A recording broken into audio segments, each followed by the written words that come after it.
Ahoy, hoy! I'm assuming folks are there. I don't have my computer out here yet, so I'm hoping that that I'm being received here. I've exited host mode. I don't know when. I can never tell when, but I know now that I have exited host mode.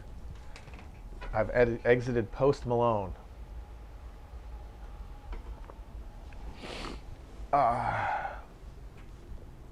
Hey, everybody. I'm getting my seasonal allergies on. This time of year, around September, the ragweed rises up, and I start sneezing and getting a little stuffed up. Happens in the spring too.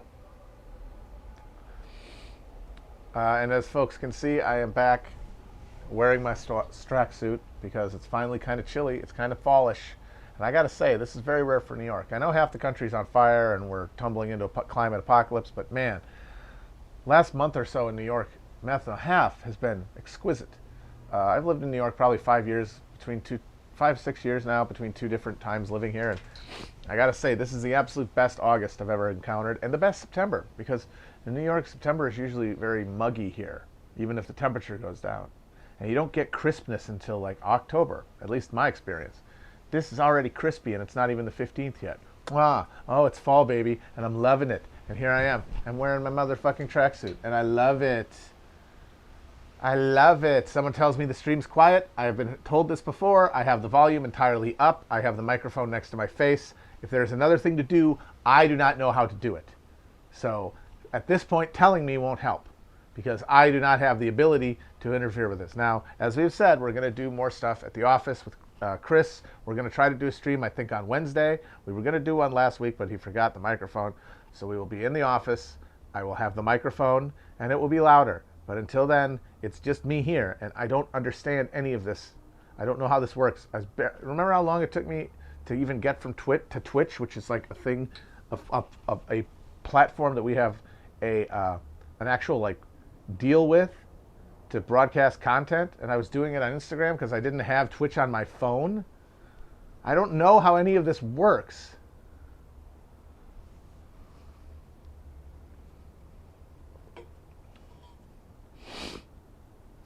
You guys know when you can get me on this because I have no power over it, and it makes me worry that people don't know what I'm saying. I am a boomer. I've never said I wasn't. I've never claimed to be anything but a boomer. Because if you think about it, the boomers were the last generation. I mean, we talk about X, millennials and stuff, but the boomers were really the first and last generation because they were the defining generation. There really weren't generations before them. That's all retrospective. All that stuff about the silent generation and like the greatest generation, that's all post hoc. Nobody thought in those terms back then. The first generation to self-consciously think of itself as one, at least in America in the 20th century, was the fucking boomers. And since they have held on to all the capital, they've been squatting Croesus-like upon it, like Smaug, on all of that fucking accumulated capital that got piled up during the labor peace of America's post-war hegemony that is now slowly dwindling away. They still have the lion's share of it, which means they still direct culture, they still direct politics, they still rule the roost. And they still, I mean, there's going to be a movie about the Chicago 7 directed by Aaron Sorkin coming out next month on Netflix. Sorkin is a fucking uber Xer, right? I'm pretty sure that Sorkin is like a definitive Gen Xer. How old is he? Sorkin's in his 50s, right? Or even if it's early 60s, he is a fucking Xer. But he's still making a movie about the Chicago 7 and about the fucking 68 convention, and all of his characters and all of his stuff harken back to that. Remember Jeff Daniels' monologue at the beginning of Newsroom where he talks about how we were once great and we won wars and sure, he's talking about the greatest generation, but then he's talking about shit like going to the moon and whatever. It's all in the context. Those are the dreams of the greatest generation, or the boomers. That was the stuff the boomers saw. That's what they grew up with, and that's what he's enraptured by, even though he was younger than that. Or if he wasn't, he shouldn't be that beholden to it. And now, the millennials, they're just It's all just a different deformation of boomer. It's all that self-conscious, like the idea of a generation that sees itself as a generation. Right there, you have boomer mindset. So every generation that thinks that way has boomer mindset. So we are all boomers. 100% boomer.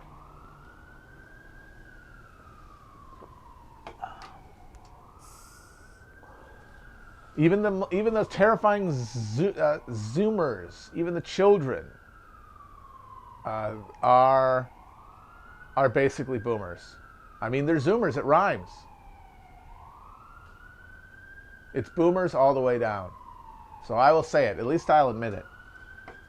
I burrowed through the levels of mystifying ideology that make me think, oh no, I am this generation. These things mean something other than just a culture talking itself to death while it slowly sinks into oblivion, unable to muster any opposition to a neoliberal dissolving of all social and ecological foundations.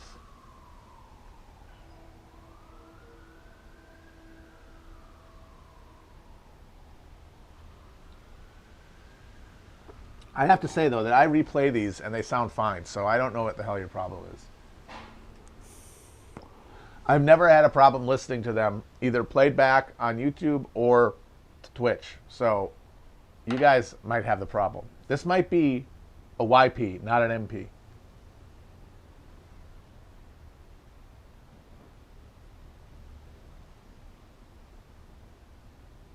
What are all these emoticons? Why are we getting emoticons?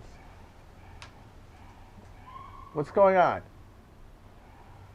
There are many emoticons. Some of them are of me.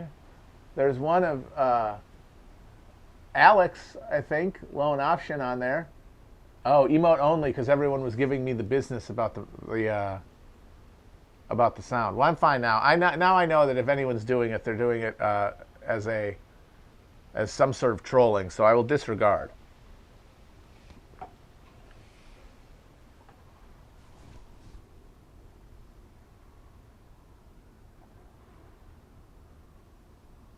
Oh, no. Oh, no. God damn it. Pomo got it out there again that there's a picture of me without a beard. And it's a terrible photograph. I think it's on some alt-right websites. I remember people would sometimes reply to me with it. It's a terrible photograph. It was for a brief period a couple years ago when I shaved my beard because I was getting too much beard dandruff. And it was too itchy. And I know now, yeah, you need beard oil, idiot. So I take care of it now.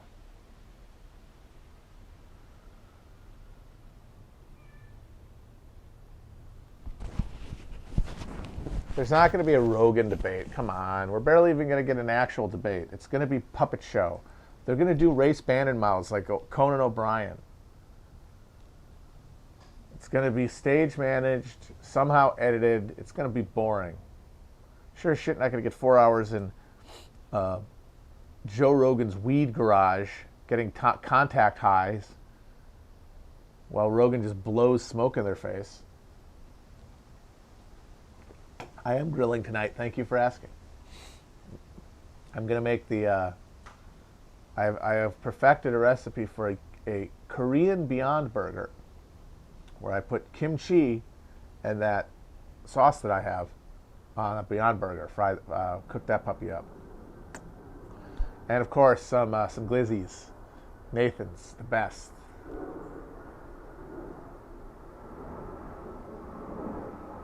Oh God, thank you. Someone reminded me of this. I want to talk about it. So today Trump was in some sort of conference with people in California, and of course he's doing his usual thing about forest fires where he says they didn't sweep the floor enough. You got to sweep the floor. Why don't you sweep the floor? You've got to sweep the floor. He's said this for years. This has always been his argument. I mean, he's a moron. He's a grade A idiot, except at being famous. And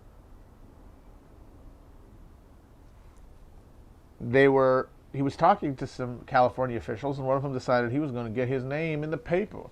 And so he gave Trump a little dressing down about how he needed to accept that climate change was real, and that that the science needs to be confronted, or else we're not going to fix anything. And Trump goes, "It's going to get colder. You watch." And the guy goes, I wish science agreed with you. And he goes, well, yeah, science doesn't know. That is at the heart, I think, of Q, of flat Earth, of the entire new folk politics and religion that's emerging in the current moment, out of the sludge of Trumpism. It is a total disbelief in all objective measurements or systems. It is a reptilian rejection of authority outside of one's zone of tribal affiliation. So things like the media and things like science, any way you define it, are not just not to be believed. They are to be instinctively disbelieved. Anything they say is a lie. You have to believe the opposite. And that's because this is what happens when you have replaced the concept of politics with personal ego gratification to the point where you are just projecting a fantasy, a schizophrenic fantasy of politics where you're a participant as like an eternal, essential being battling against the enemy. Not negotiating with other people across like the marketplace like liberalism says. And we're all participating in liberal democracy. But more and more liberal democracy is untenable. And this is replacing it. And that's one of those things that makes Trump supporters love him, is because they think the same way he does. And so they don't think science is real. And you can say, but look at all the evidence. And so, how does he say it's going to get colder? It's been the hottest year every year for the last 20. But here's the thing. In a couple months, it is going to get colder, right? Even if it's not as colder as it used to be at the same time of year, it's going to be colder than it is now, right? Those fires are going to go out, right? There might even be some snow. There might even be a snowstorm or two. And he will be in that moment then being like, look, it's cooler. Crazies. They're nuts. What's wrong with them? And of course, all the nerds are going to yell, but this is just the winter and it's not even as cold as it used to be and it's going to keep getting warmer. But right then, it's cold. And then next summer, if there's another huge fire season and it's bigger than this one and it's more acres burned and it's more people displaced and killed, you point to it and you say, look, it's terrible. He'll go, yeah, it'll get cooler. And he will not even remember last year. He will not be able to think of last year because every moment is just that moment.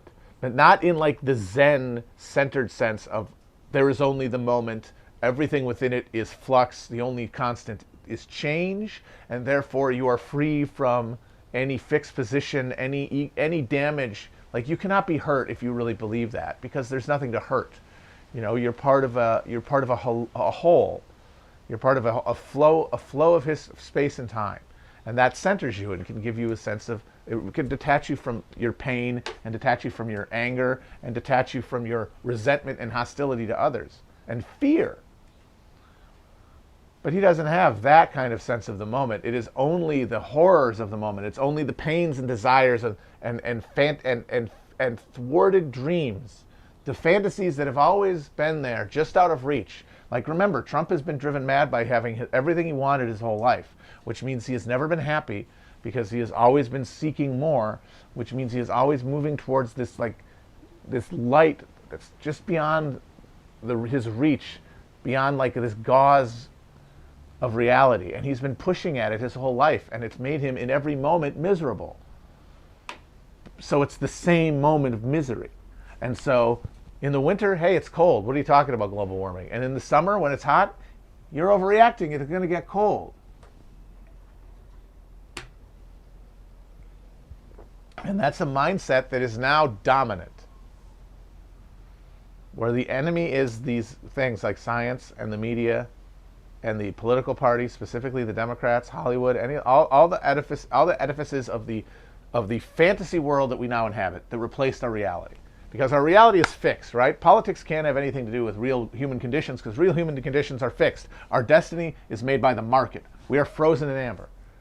We are going to be turned into paste one way or the other by the system. But we live in a fantasy world. We live in a world of heroes and villains. We live in a mythological realm. And we get to participate at the level of visceral identification with one side. And that's what the new politics will be. And it's the only politics we can have. And that's why Q is the leading edge of a generalizable phenomenon across politics. It includes Democrats. Like there's already like this Russiagate and like the weird fixation on and paranoid relationship to Trump and Bernie Bros and the creation of this like meta narrative about a conspiracy within like the Russia and the Republican Party and the media to like elect the fascists by propping up a fake left. That's on the same level of like delusion, and it comes from the same level of cognitive dissonance and the same sense of powerlessness. But it's just less intensified now because those people are more wedded to more parts of this system. Like they still believe in the media. They still believe in the Democratic Party. They mostly still like Hollywood. Whereas the Q person has already been wildly alienated from all of those things, which puts them farther along on the edge. But it's the same process, and that's just the language that it finds itself being generated by the Democratic ideologue.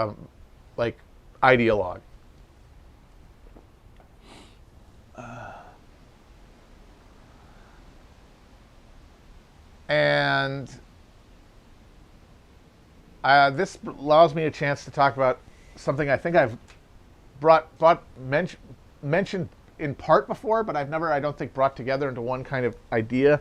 And that is the way that Q fits into the history of Protestantism in America, and how Q, I think, represents a third great awakening of American Protestantism, like a new emergent relationship between people's spirituality and their politics and their like citizenship. And it goes like this. This is my basic outline, is that the first premise is that American Protestantism is in essential ways a different beast, theologically and spiritually, from any Christianity that came before it, anything in Europe or the Levant or anything else. It is not. It is its own creature. It is an offshoot.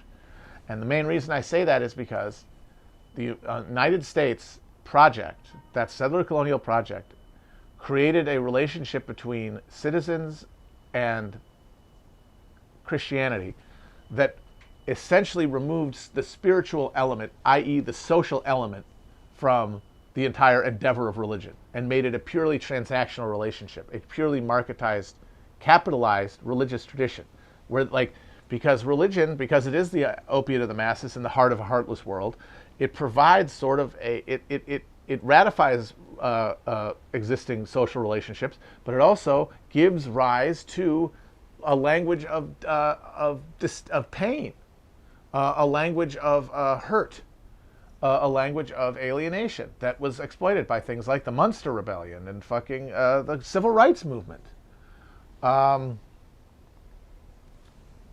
And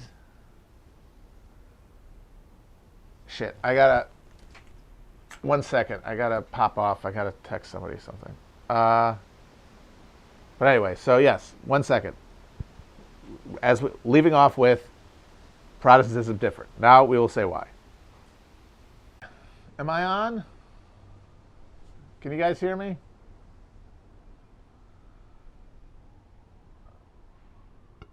Am I back on? Can you hear me?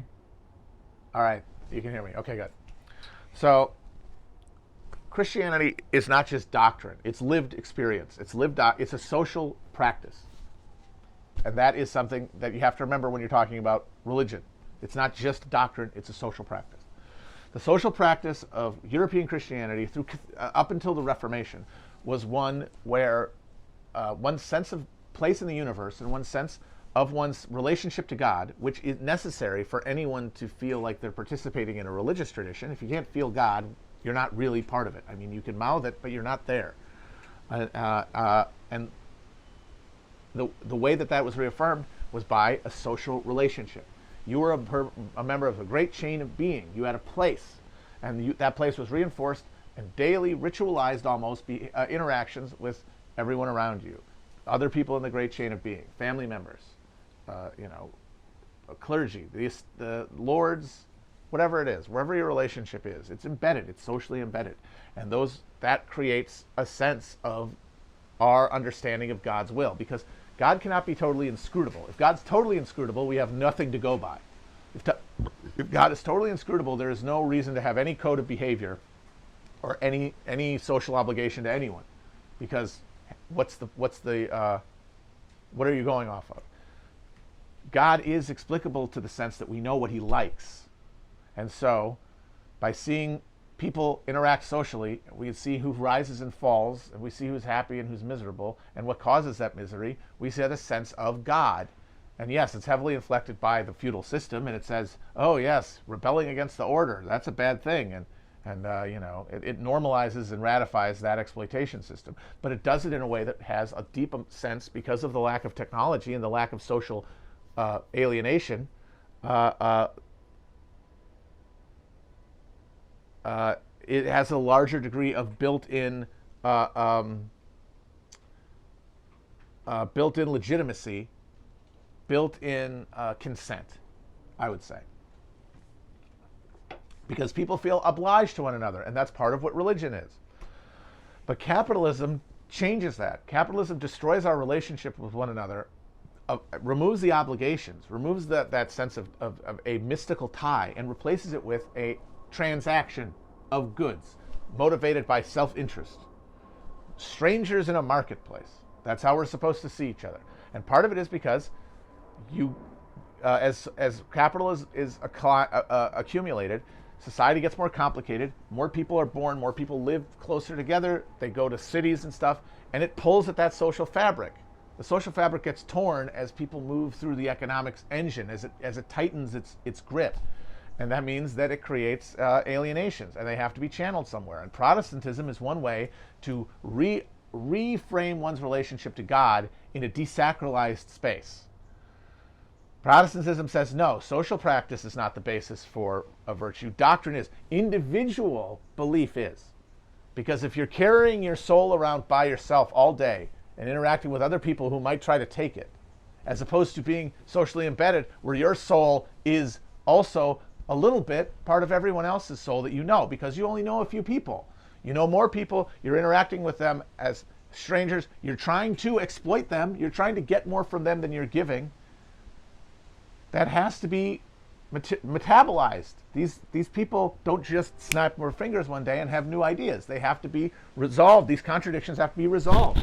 And Protestantism helps resolve that contradiction by replacing that social soul with an individual one, and replacing works with beliefs. But so that once that process starts, it would inevitably, unless something intervenes, it would inevitably overtake all of European Christianity. But it was hyper kicked into gear by the fact that as this new emergent social idea is emerging, this idea of a Protestant liberal self as the locus for like religious meaning, as a way to deal with the dislocations and alienations of capitalism. Just at this time, Europeans start going to the New World and seeing it as virgin land, seeing the people who inhabit it as somehow other, religiously inscribed as other, so that anything can be done to them. And their land is takeable, their land is expropriatable. But that means they're coming apart from different places, and they might all be Christians. They might, like the people in New England, they might all be Christians, but they all come from different places and are strangers to one another for the most part. You had some families coming, but the vast majority of immigration led to strangers coming into contact with one another, and creating cities of people coming together without a social framework at all, coming from a feudal understanding that was not yet fully shaken loose from social formations and relationships in Europe. So that had to be filled by something.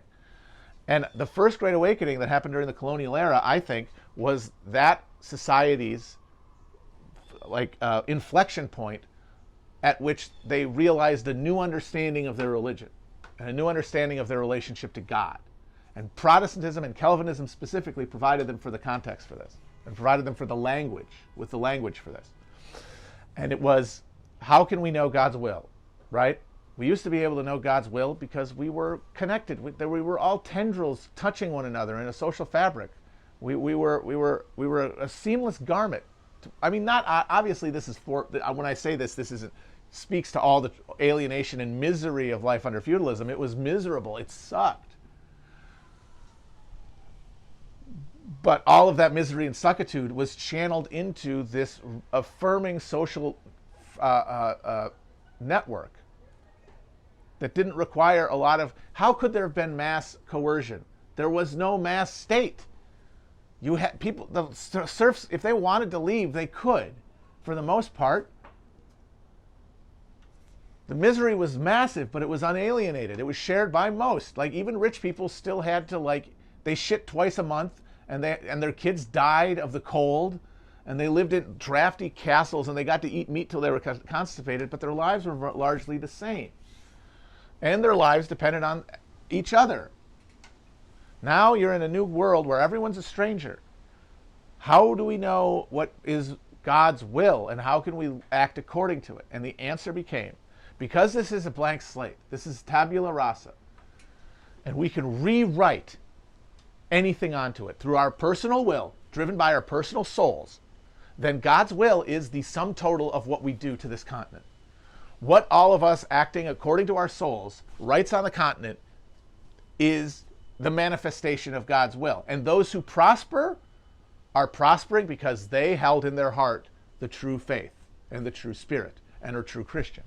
Those who fell, those who failed to inscribe themselves on the land, profitably on the landscape, they are sinful.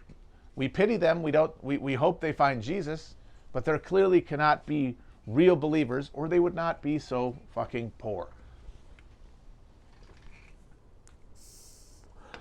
And that works for, and that reinscribes Christianity and it gives it a new basis, a framework to operate from in people's minds during the course of the settling of the country. But then by the mid-19th century, a new system has emerged. Now we still have the frontier, people pushing it forward and trying to grab and write their fate, write God's name onto the land.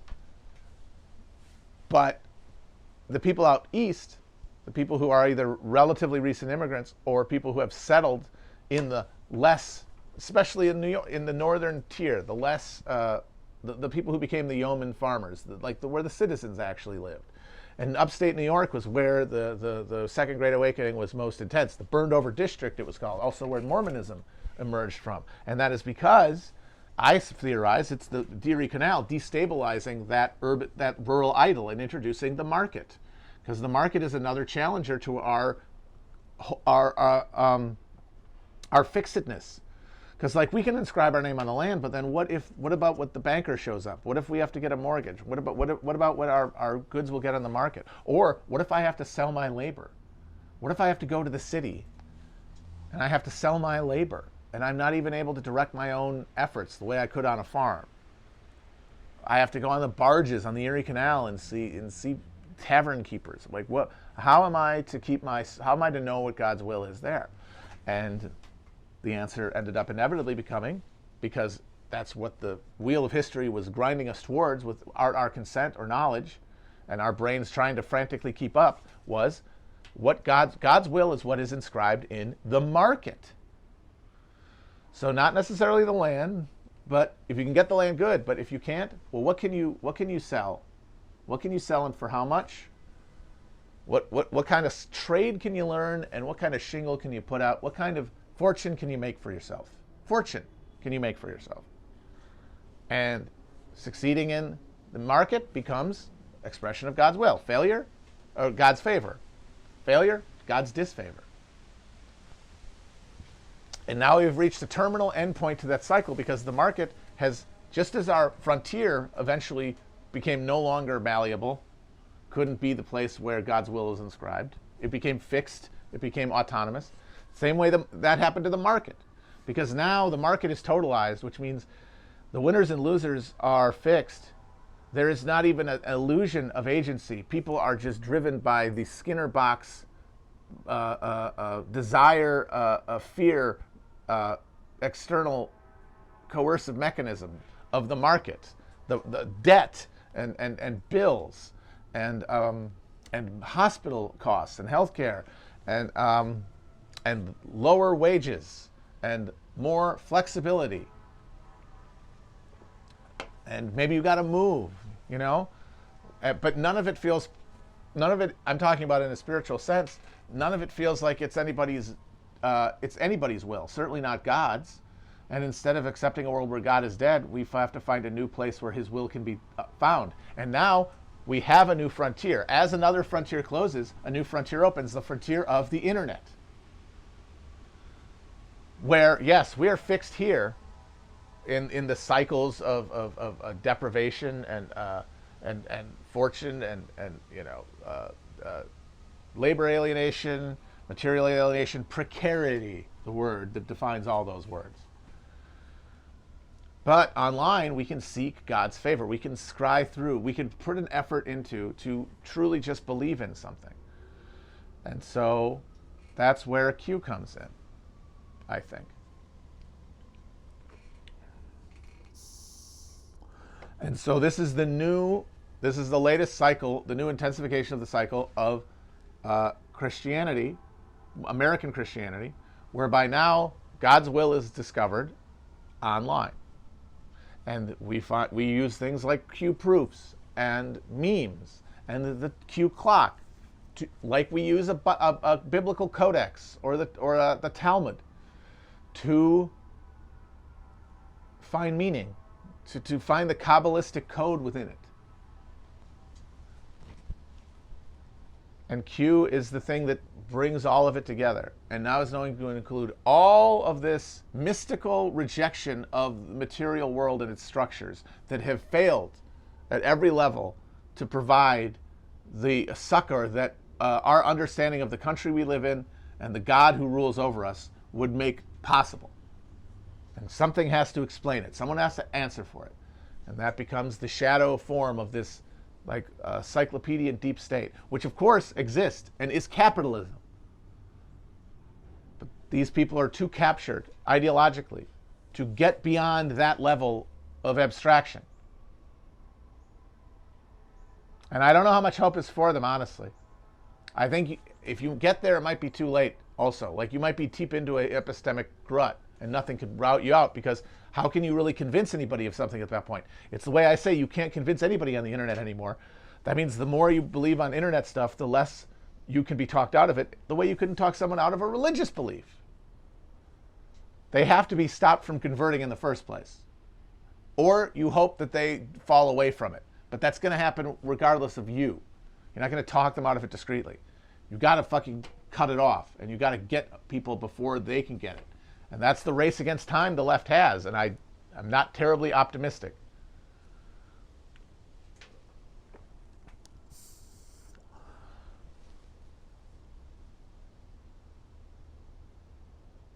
Yeah, the whole thing was a joke. I mean, just was the Trump campaign. The Trump campaign started as a joke. It was basically a bit he was doing because he was pissed Obama told him he couldn't be president.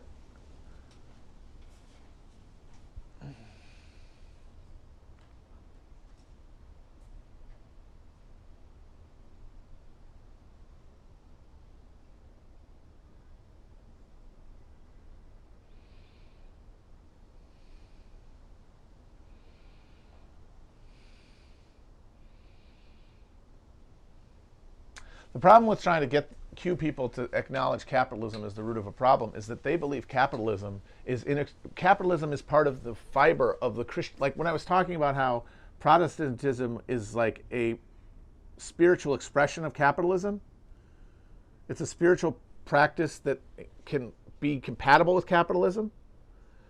That means that they are constitutive of each other. You cannot get capitalism out of it. You'd kill it, and yeah, like that's how you would have to do it. But it also means that they're going to have more defense mechanisms against that than anything. They're going to like any criticism of capitalism is, if they understand it as such, like if they understand it in a spiritual sense, is like a live wire challenge to their very existential conception of themselves. And that means it's very, very difficult to uproot.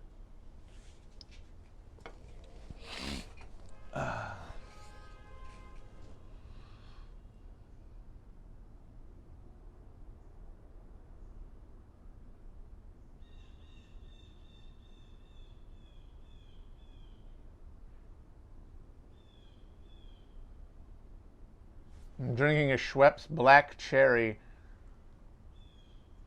seltzer. I have to say, I used to not like seltzer.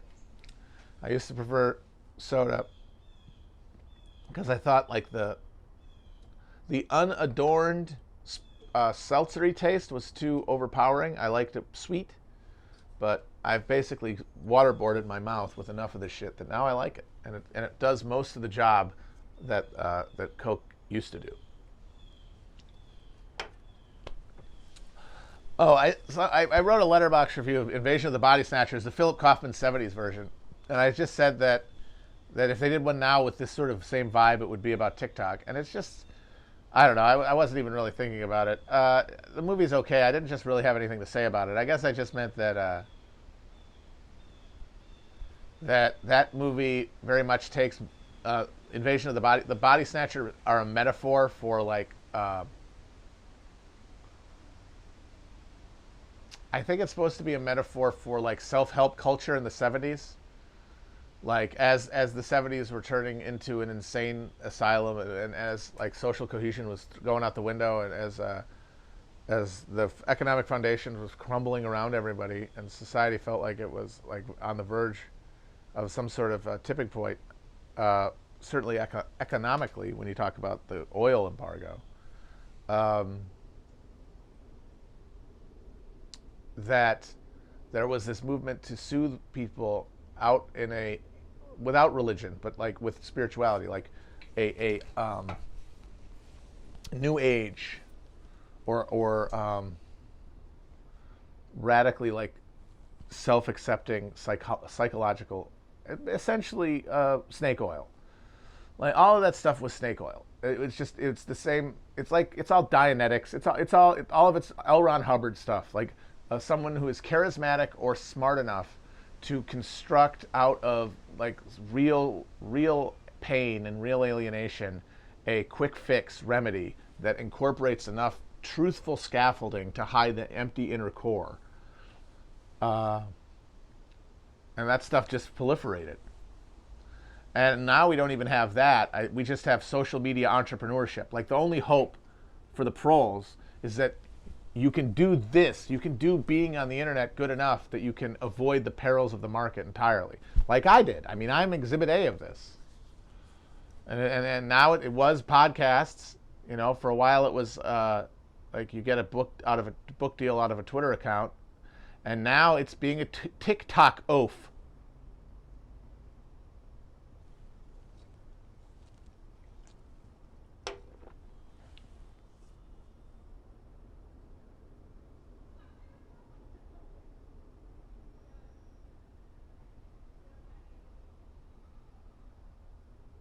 I didn't say it was set for life. If I said set for life, I just mean you don't have to worry about becoming a totally alienated late capitalist subject just running on the hamster wheel. You can disengage from that at least for a while, and that's the only dream left. That's the only American dream we have. And Q is a part of that. Q is that expression politically.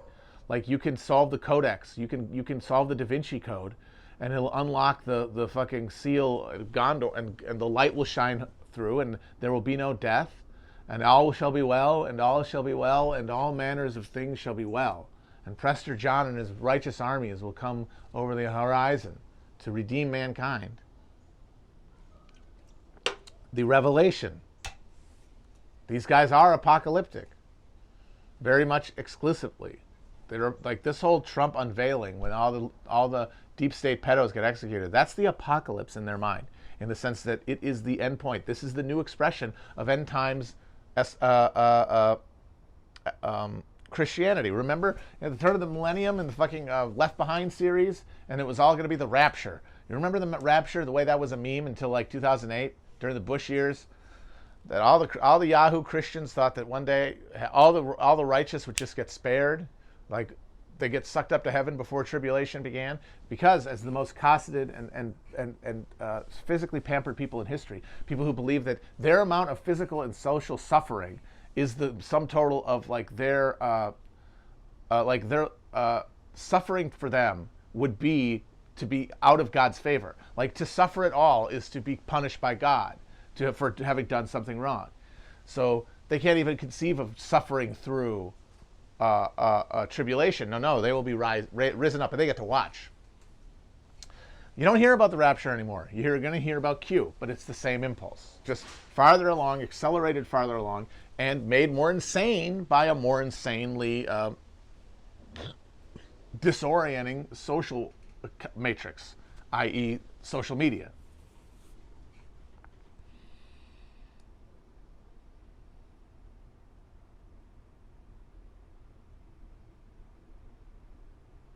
Yeah, I really do think it was a shitpost. I think the Q was a shitpost to begin with. And then I think it was probably taken by those YouTube. I don't know if people read this, but there was an article that had it looked pretty persuasive proof video of these two YouTubers who were making money. And this is always the big question about Q. Why would you do it if there was no money in it? Because like I'm talking about, the only dream left is the dream of seizing God, gaining God's favor in the cybersphere. Why would you do it for no money? Why would you do it for no recognition? And that's why you couldn't. That's why it had to be an insider, right? That's why it had to be someone with real insider knowledge, and they had to be anonymous, because it had to be for the pure desire to see good done. It couldn't be for social media clout. But the way to get around that is, if you're the person explaining it, if you're the priesthood, if you're the digital priesthood, if you're the and then you get, the communion, and you get to keep the collection plate, because you're the priest of your own religion, which is what everybody wants. So it's sort of L. Ron Hubbard deal, basically, and like Mormon Heaven too, and you get to collect the gate toll for understanding Q in the first place.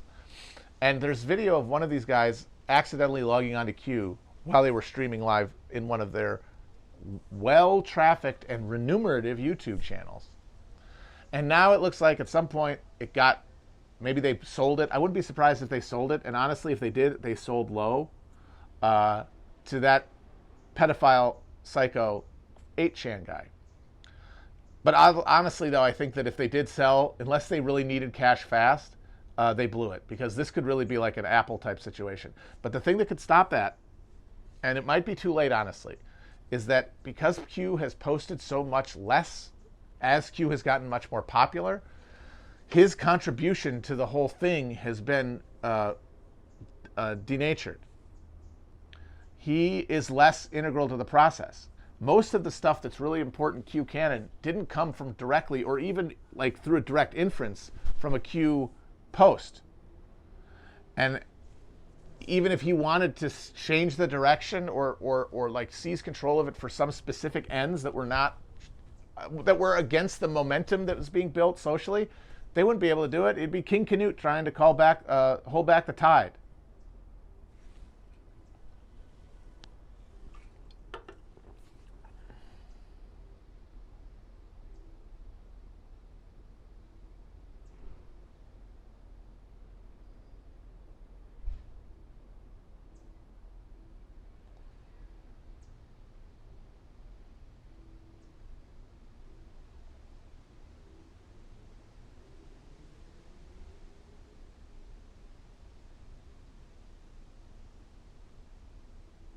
Now, I know American Christianity isn't a single tendency, but I would say that that there is a basis for that Americans, like, and I'm not talking about the way it's experienced by non-traditional people. I'm talking about the way that it is practiced by practitioners of religion, like people who go to church, or even people who have a very, very deep self-conception of them as Christian, as a subset of greater group of people that you could still call Christian.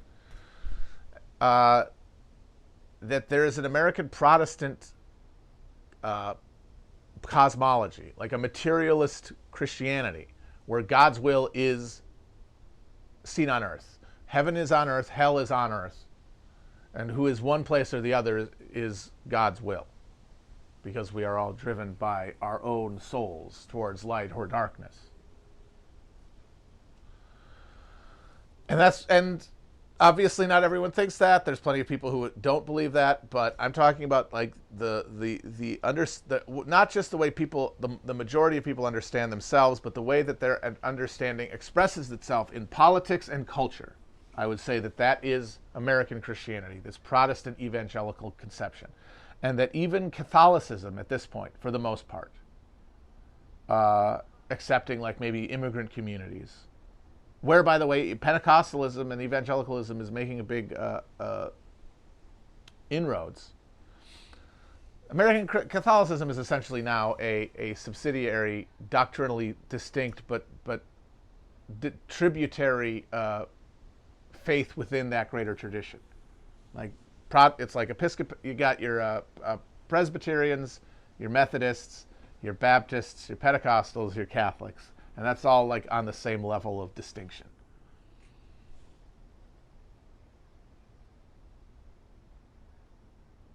And a lot of this didn't just come from those Puritan fucks, those Calvinist fucks.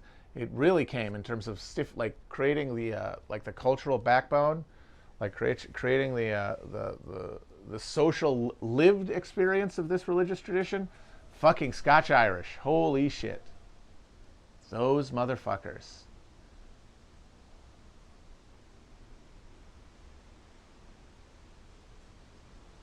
And if you want to know the difference between like Scandinavian Christianity and American Christianity, I think the fact that they didn't have any Scotch Irish might be a big part of it. The fucking Ulster Prots, man. Some of the, ooh, and that's why Ulster Protestantism is one of the very few European religious and political traditions that is similar in like even specifics to American. Like they also have like creationists, and they also fight the same culture war. And if you go to the Protestant neighborhoods in Belfast and see the fucking murals, they embrace this connection. I've seen one of Stonewall Jackson. There's one with James Buchanan, and it says Scotch Irish president. It's like, yeah, the worst one we had. Congratulations, you fucking assholes. I famously saw. I remember seeing a picture of a wall of a UDF clubhouse, and it had a bunch of flags on the wall. And it had the red hand of Ulster. It had South African apartheid flag, the Rhodesian apartheid flag, and the Confederate flag. And they're also like global warming deniers, and fanatically anti-abortion in a way that like the way that reactionaries just aren't in mainland Europe.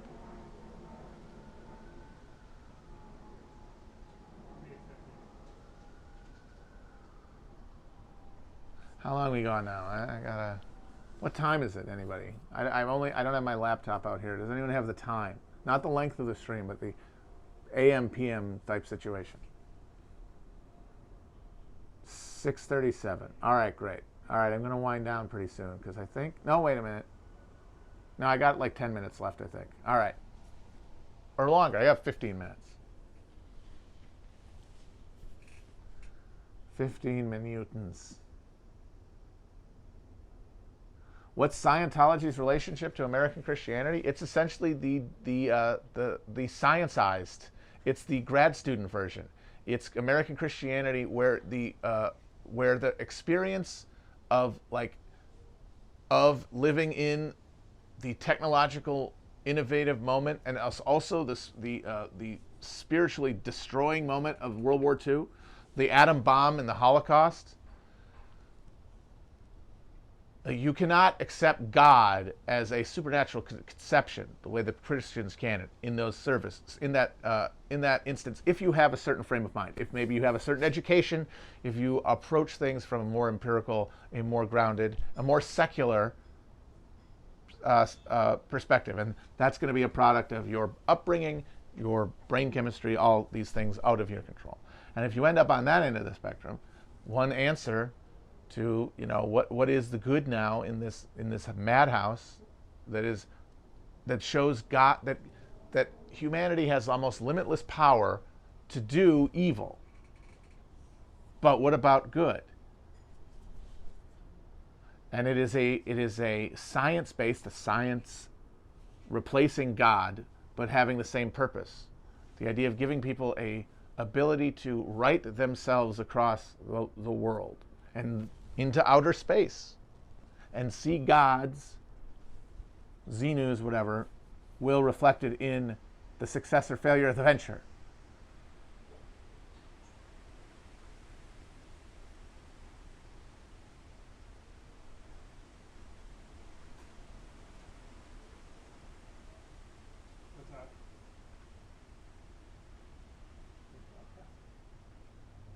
Do I think Jordan Peterson's daughter is trying to kill him?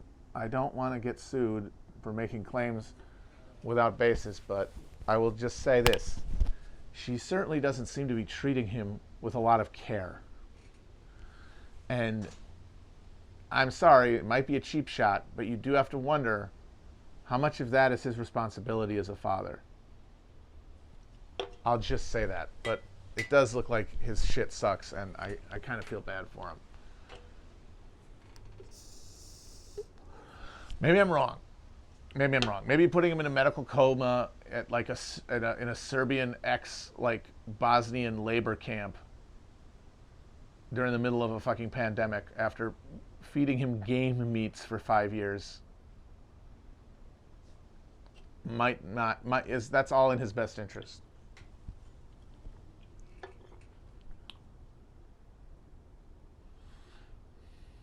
Yeah, and now she's with the sex trafficker, allegedly. Yeah, good work there, Jordan. Really knocked it out of the park there.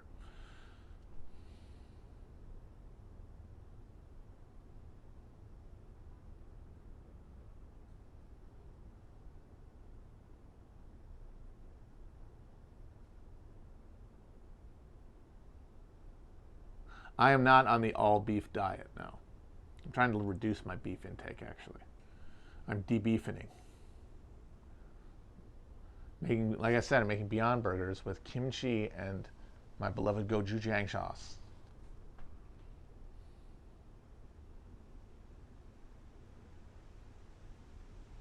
But I do think I might want to try I still want to try to do a brisket on my birthday, though. Or before my birthday. Brisket for my birthday. Birthday brisket.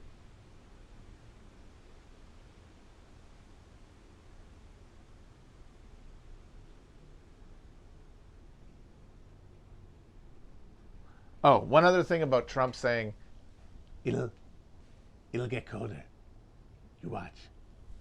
Is that is his essential con artist nature. I mean, because his entire career has been like him pursuing fame. Yeah, it didn't mean that he was good at business, and he's in a lot of ways was very bad at business. But it didn't matter because of how good he was at fame. He kept getting bailed out because his name was too valuable. So in a real sense, he was a good businessman because he never lost any money. It was always the dumbass investors who had to take a haircut to keep his name valid and to keep him a brand, and more importantly, to keep him a fucking cover for a bunch of money laundering, which of course is a huge part of his entire fucking thing. I mean, for at least the last 10 years before he ran for president, his entire real estate empire was just pure ass, dead ass, motherfucking no caparino money laundering for like Russian mob guys. But that's all because he was famous. So he was so good at being famous, it made him good at business. Do you want to say hi to the people? You on your stream? Yeah. You want to say hi? Not particularly. Okay. I'm gonna wind up in a second here. Brendan James, folks. Brendan James, he's gonna grill with me today. He doesn't want to talk to you pigs though, and I don't blame him because you keep giving me the business about my damn microphone. Oh, he's listening to his music. Listen to the music, Brendan. Did they talk to you? Yeah, I see them talking, but it's just their writing. It goes very fast. You are reaching Jim Jones level setup here. Come on, my babies!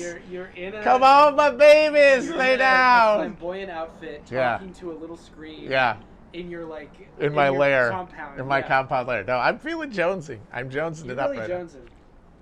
Come to me, my babies. Mother, Mother, please. I started these streams doing Jim Jones shit, and now I'm back. Okay, I'm being unoriginal then, but I couldn't help. No. You haven't seen any of the streams, Yeah. so you don't know how that's the exact right thing to think immediately. That is what I see.